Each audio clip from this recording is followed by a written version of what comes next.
सपना को इस बुरे वक्त में YouTube का बहुत ज़्यादा साथ मिला। YouTube से उसे पूरा का पूरा सपोर्ट मिला। YouTube का मेरा मतलब ये है कि जो यूट्यूबर्स हैं उन सब ने अपना सपोर्ट जो सपना को भरपूर तरीके से दिया और उसके हर पक्ष को सामने रखा कि वो किस तरीके से अपना जीवन जी रही थी और उसको उसके ज़िंदगी के जो हक हैं उसको मिलने ही चाहिए। अगर उसने इस तरह की आवाज़ उठाई है तो कोई गलत बात नहीं है। हर औरत को अपने खिलाफ होने वाले गलत कामों के लिए आवाज़ उठाना और उसका पूरा मुंहतोड़ जवाब देना इसका हक बनता है। और जहाँ तक मैंने जितनी भी उसकी वीडियो देखी है सपना की, वो बहुत ही सॉफ्ट स्पोकन है। उसने कभी भी किसी तरीके की बात इस तरह की अपने किसी भी व्लॉग में या यूट्यूब पे कभी भी नहीं करी है। वो हमेशा हल्के से बोलती है और अपनी बात को रखने का तरीका उसका बहुत सभ्य तरीका होता है। और कभी भी व्लॉग में अगर उसने सास ससुर इन सबको दिखाया है या कभी उनके बारे में बात करी है, उनके पीछे भी बात करी है, तो पूरी इज्जत और सम्मान के साथ बात करी है। तो देखा जाए तो अगर यहाँ पे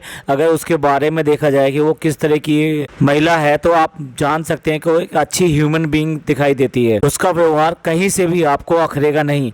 तो ऐसे में उसको संस्कार की दुहाई देना और संस्कार के नाम पे उसको बदनाम करना या उसके लिए कमेंट करना टोटली रॉन्ग है। और वो लोग जो है सिर्फ छोटी सी बात या ये कहिए कि उनका आप एक नज़रिया एक बन गया है तो इसलिए उनके खिलाफ जो है कुछ भी हो तो वो शब्दों को इस्तेमाल कर रहे हैं और उसको बदनाम करने के लिए या अपनी बात सही साबित करने के लिए लगे हुए हैं। आज का पूरा दिन इसी तरह की वीडियो के ऊपर चलता रहा। एक तरफ से वीडियो आती थी, दूसरे से जवाब आता था। इस तरह की वीडियोस लगातार बनती रहीं। एक महिला व्लॉगर ने बार बार उसके ऊपर आरोप लगाने शुरू कर दिए और उसके लिए इतनी सारी वीडियो बनाई कि उसकी वीडियो जो है वायरल होने लगी, यानी लोग बाग उसको जो देखने लगे ज़्यादा। उसने तरह तरह के इल्ज़ाम लगाए और जब लखन के व्लॉग आए और उसने वहाँ पर वार्निंग दी अपने तरीके से कि भाई आप संभल जाओ, अब भी संभल जाओ। मैं कह रहा हूँ, मैं आपके हाथ जोड़ के प्रार्थना करता हूँ कि भी आप इस तरह की चीज़ें करना बंद कर दो। इससे पहले आपको किसी ने जवाब दिया नहीं होगा, लेकिन अगर मैं जवाब देने पे आ गया तो आपको बहुत पछताना पड़ेगा। और इसी तरह की वीडियो में नीतू ने भी लगभग सेम वर्ड बोले और लोगों से प्रार्थना करी उसको सपोर्ट करने की, उसको मदद करने की और साथ साथ जो है इस मामले से दूर रहने की। इसके बाद भम्मू ने भी अपनी वीडियो में इस सब की तारीफ़ करी सपना की कि वो किस तरीके से लड़ रही है और किस तरीके से वो अपने आप को खड़ा करने की कोशिश कर रही है। साथ साथ जो उसके खिलाफ़ इस तरह की बातें कर रहे हैं उनको भी लताड़ लगाई कि भाई वो ऐसा ना करें, ये ठीक नहीं है। लेकिन ये जो वीडियो बनाने वाली थी लेडी, ये लगातार अपनी वीडियो पे वीडियो बनाई जा रही थी और उसका नतीजा ये हुआ कि उसके खिलाफ़ एक FIR की गई और ये FIR की न्यूज़ भी उसने खुद ही अपना व्लॉग बनाकर दी। उसने क्लियरली बिल्कुल भी नाम नहीं बताया कि वो FIR किसने की है, जबकि उसको चाहिए था कि वो नाम बताए कि किसने ये FIR की है। बजाय इसके कि वो नाम बताए और इसके बारे में बताए, उसने जो उल्टे आरोप लगाने शुरू कर दिए और उसने इनडायरेक्ट वे में मुंह भोला भाई कह के लखन की तरफ इशारा किया कि ये लखन का काम है और क्लिक बैट वाला टाइटल डाला कि लखन को वो मुंह तोड़ जवाब दे रही है, जबकि अपने व्लॉग के अंदर उसने ठीक से नाम भी नहीं लिया और पूरी तरह से बताया भी नहीं। हाँ, इसके साथ साथ उसने एक नई कहानी और शुरू कर दी कि ये जो हुआ है, ये सारी बात जो हुई है जिसकी वजह से सपना वहाँ से बाहर आई, उसका कारण भी उसका मुँह भोला भाई है। और इसका कारण उसने ये बताया कि वो जिस तरीके से अचानक ही अपनी पूरी टीम को, यानी उसके साथ में कैमरामैन और समथिंग ड्राइवर और बाकी लोग जो होते हैं, साथ में जो है नीतू भी थी, तो ये सारे लोगों को लेकर वो अचानक जिस तरह से उसके घर पे पहुंच गया, ये चीज़ें उसके सास ससुर को बिल्कुल भी पसंद नहीं आई। कि वो छोटे दिमाग वाले हैं, गांव वाले हैं, उन्हें ये सब चीज़ें पसंद नहीं आती हैं कि किस तरह से बहू से मिलने के लिए ये सारे लोग अचानक आ गए। जबकि ये बिल्कुल सरासर गलत है कि इनके जाने से ये सारी कांड हुआ,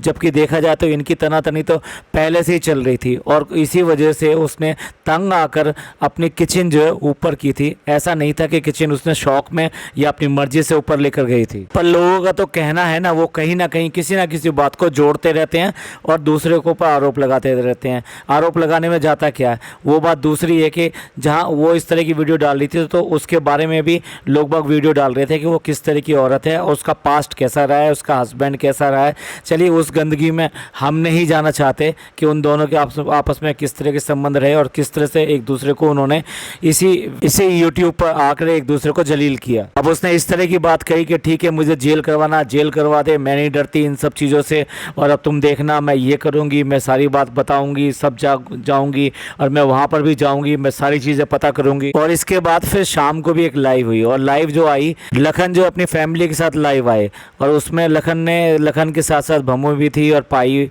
जो उनके फादर हैं, उन लोगों ने भी आके बात करी। और उनका लाइव आने का मकसद यही था कि भाई इस तरह की बातें बंद कर रहे हो और ये संस्कार और इस सब की जो बातें कर रहे हो ये बिल्कुल गलत हैं और इस तरह की चीज़ें नहीं होंगी। और दूसरी बात ये है कि अब जब तुमने सीधे सीधे मुझे नाम से बात करी है, मुँह बोला भाई कह के बात करी है, मेरे ऊपर आरोप लगाया है, तो अब तुम देखना कि फिर अब मैं क्या करता हूँ। सिमिलरली जो भम्मू माँ ने भी आके बोला कि मैंने अपने लड़के को ऐसे संस्कार नहीं दिए हैं, अगर उसने भाई बोला है तो वो भाई के पूरा फर्ज निभाएगा। ये चीज़ तो एकदम सही है। यूट्यूब ने सपना को कम से कम एक भाई दिया जो उसको हर तरह की सपोर्ट कर रहा है और उसके साथ लड़ने के लिए भी तैयार है। जहाँ उसकी सहेली शिवी उसको रीएस्टेब्लिशमेंट में बिल्कुल मदद कर रही है, उसकी नई लाइफ चलाने में उसको मदद कर रही है। यहाँ तक कि उसकी जो पूरी फैमिली है, शिवी के पापा, शिवी के हस्बैंड, शिवी के भाई देवर और उसके बच्चे, ये सारे मिलकर उसको हेल्प कर रहे हैं, उसके खाने पीने का ध्यान रख रहे हैं, उसके रहने का ध्यान रख रहे हैं, उसको पूरे जीवन की जो सपोर्ट सिस्टम है उसको वहाँ पर दिलाने में उसको पूरी हेल्प कर रहे हैं। और उन लोगों ने हेल्प करके जो है वहाँ पे एडमिशन वगैरह कराया है बच्चों का। तो भाई कुछ भी कह लो, यूट्यूब एक ऐसा प्लेटफॉर्म है जहाँ एक दूसरे के छिछाले उद्धार करते हैं, तो वहाँ ऐसे भी लोग हैं कि जो एक दूसरे की मदद भी इस हद तक आके करते हैं। जिस तरह से शिवी ने उसकी मदद करी है, हर पल पल पे उसकी मदद करी है, इससे पहले भी उसने उसकी मदद करी थी। लेकिन देखिए इन सब लोगों के बीच में उसने सिर्फ शिवी को चुना कि ये मैं इसके पास जाऊंगी और इससे ही मदद लूंगी और उसी को अपनी सारी बातें बताई होंगी। और इसी तरीके से लखन भी उसको यूट्यूब के थ्रू ही जानते हैं और यूट्यूब के थ्रू ही उसको समझ पाए कि वो किस तरह की लेडी है और उसके साथ में क्या क्या हुआ। असल बात तो ये है कि जब वो अचानक वहाँ उससे मिलकर आए थे, आई थिंक वो वापस दिल्ली तक भी नहीं आ पाए थे, तभी जो है उसने एक वीडियो डाली और जिसमें ये सब चीज़ें खुलासा किया। तो भाई ये बहुत ज़्यादा उसको शॉकिंग लगा। उसको ये लगा कि जिस लड़की से, जिसको मैं बहन कहता हूँ, जिसको मैं अभी बहन की तरह मिलकर आया हूँ, और जब तक कि मैं घर पहुँचता हूँ यानी 1 से 2 दिन बाद में ही ये सारी चीज़ें सामने आ जाती हैं और वो लड़की लिटरली कुछ भी इस तरह की बातें नहीं बोलती है। तो वो बताइए संस्कारों वाली है या क्या है। उसने तब तक भी कोशिश करी इस बात की कि हर चीज़ ढकी रहे और ये बाहर ना आने पाए। ये उसकी वीडियो आज की नहीं है, ये तो बहुत पहले की वीडियो है, फिर भी उसने इस बार इस वीडियो को यहाँ पे रिलीज़ किया। सोच सकते हैं कि वो कितनी ज़्यादा मानसिक तनाव में होगी, किस तरह की परेशानी में होगी। जिस चीज़ को उसने पिछले 4 सालों में 3 सालों में यूज़ नहीं किया, वो आज लाके उसने सामने रख दी। और इस चीज़ को भी वो औरत जो है बुरा बता रही है कि भाई जानबूझ के इसने ये ऐसा किया है, क्योंकि जिससे इसका पहले से ही प्लान था यहाँ से जाने का। और अगर ये वीडियो डालती है तो फिर इसको अगर बाहर जाएगी तो डेफिनेटली सब लोग जो है इसको सिंपैथी देंगे और इसको गलत नहीं कहेंगे। इसे कहते हैं जिसकी गंदी सोच होती है उसको वही सब चीज़ें दिखाई देती है।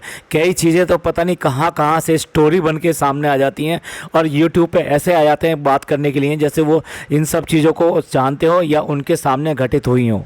मैं तो ये कहूँगा कि लखन ने जो स्टैंड लिया कि भाई देखिए ये फैमिली मामला है और फैमिली मामले में हम नहीं बोलना चाहते। संबंध जो है एक बार बिगड़ते हैं तो बाद में बन भी जाते हैं। रिश्ते जो है एक दिन में इस तरह से टूटते नहीं हैं, तो हम उस बारे में कभी भी कुछ बात नहीं करना चाहेंगे। ठीक है, वो अगर दुखी है तो मैं उसको हेल्प करूँगा और अगर उसकी तरफ कोई भी उठाकर देखेगा आँख तो डेफिनेटली मैं उसके सामने आऊँगा और उससे उसकी रक्षा करूँगा। तो देखिए आज नहीं तो कल हो सकता है कि इनके जो सास ससुर हैं उनको इस बात का एहसास हो कि भाई ये जो सब हो गया है ये ठीक नहीं है और बच्चे हमारे ही हैं, तो हो सकता है वो फिर दोबारा से जुड़ने की कोशिश करें, बात करने की कोशिश करें। देखिए ज़रूरी नहीं होता कि आप सारे लोग एक साथ रहें। अगर दूर रहकर भी एक दूसरे के प्रति प्यार रह सकता है, एक दूसरे की चिंता कर सकते हो, तो वो भी अब कम नहीं होता है। और सपना ने तो पता नहीं कब से ये सब चीज़ें सही हैं, कितनी बात घर के अंदर होती रही, उसको बुरा भी लगा, सब कुछ लगा। उसने थोड़ा बहुत अगर अपनी तरफ से कुछ बोला भी तो बाद में सब लोगों को मना किया, नहीं आप मेरे सास ससुर को कभी कुछ नहीं कहेंगे, मेरे घर वालों को आप कुछ नहीं कहेंगे। तो देखिए इस तरह से ये लाइव होती रही। अब देखिए रात के 11 बजे के बाद में हमें फिर दोबारा से यूट्यूब पर एक और लाइव देखने को मिलती है और इस बार लाइव में आता है उसका हस्बैंड, उस लेडी का हस्बैंड, और साथ में पता नहीं कौन जुड़ा हुआ था। हम तो उसको जानते नहीं, ना पहचान पाए, ना ही हमने वो लाइव जो शुरू से देखी है। और उसके बाद में उसके हस्बैंड ने इतना बुरा कहना शुरू किया। उसका डायरेक्ट टारगेट जो है ना लखन थे। वहाँ वो तरह के चैलेंजेस जो है लखन को दे रहे थे और अपने आप को ये दिखाने की कोशिश कर रहे थे कि उनका कोई बाल भी बांका नहीं कर सकता और उनका कोई कुछ कह नहीं सकता। दूसरी तरफ वो लेडी भी आर्टिकल 19 का हवाला बार बार दे रही थी। आर्टिकल 19 जो है लोगों को बोलने की आज़ादी देता है। भाई वो बोलने की आज़ादी तो देता है, पर लोगों को परेशान करने की, प्रताड़ित करने की, उनको बुरा भला कहने की, ये सब आज़ादी थोड़ा ना देता है। जहाँ लखन ने ये कहा था कि अब वो पुलिस के चक्कर और जो कोर्ट के चक्कर लगा लगा के बुरी तरह से परेशान हो जाएंगे और दिल्ली उनको कोर्ट में आना पड़ेगा। वहाँ दूसरी तरफ वो नए चैलेंज देने को तैयार हो रहा था उसका हस्बैंड, और बार बार यही कह रहा था कि आप तो हमारा कुछ भी नहीं कर सकते और आप कैसे कर सकते हो, यहाँ पे कानून है, पुलिस है, जाओ जाके वहाँ पे जाके बात करो, ये करो। इस तरह की बातें वो लगातार वहाँ पे भड़काली वाली बातें करता रहा, और जिस तरह की लैंग्वेज वो बार बार यूज़ कर रहा था हम इस व्लॉगिंग में अपने यूज़ करना नहीं चाहते। तो पूरी तरह से YouTube पे मतलब जहाँ कुछ अच्छे काम भी हो रहे हैं वहाँ इस तरह से इन लोगों ने गंदगी फैला रखी है। वहाँ मैंने नीचे कमेंट भी देखे, कमेंट में भी सब उसको बुरा कह रहे थे, उनको बुरा कह रहे थे, उनको ये कह रहे थे कि वे शर्म आनी चाहिए, तुम किस तरीके से आप बात कर रहे हो, किस तरह से उस लड़की के बारे में जो ऑलरेडी इतनी परेशान है उसके बारे में इस तरह की बातें कर रहे हो। कुछ जो कमेंट नीचे आ रहे थे वो चैलेंज देते हुए भी दिखाई दिए कि ठीक है अब तुम देखना कि तुम्हारा क्या होगा। लगता है अब जो ये वॉर शुरू हुआ है लाइव का, ये कल भी जारी रहेगा। कल भी हो सकता है इधर से भी वीडियो आएंगी और उधर से भी वीडियो आएंगी। बट लास्ट में मैं यही कहना चाहूँगा, सेंसिबल लोगों की तरह से इन पर्चोड़ों में नहीं पड़ना चाहिए और इससे बाहर रहना चाहिए। ना इधर कमेंट कीजिए ना उधर कमेंट कीजिए। अगर आपको कमेंट करना है या कुछ करना है तो उसके वीडियो में जाके कमेंट कीजिए, सपना की वीडियो में जाके कमेंट कीजिए। सपना ने भी अपनी वीडियो डाली है, उसको प्यार जताइए, उसको मनोबल बढ़ाइए, और ये सब करने से ही मिलेगा। क्योंकि बेकार में उसके सास ससुर को अब गालियां देना और इस तरह की बुरा भले कहना या इस तरह की बातें करना, ये बेकार की बातें हैं। सास ससुर की तरफ से कभी कुछ आना होगा तो वो आ जाएगा, जब वो आएगा जब देखा जाएगा। अभी तो ये है, सपना ने अपनी नई ज़िंदगी की शुरुआत कर दी है। उसने घर का सामान लाना शुरू कर दिया है। वो अपने घर को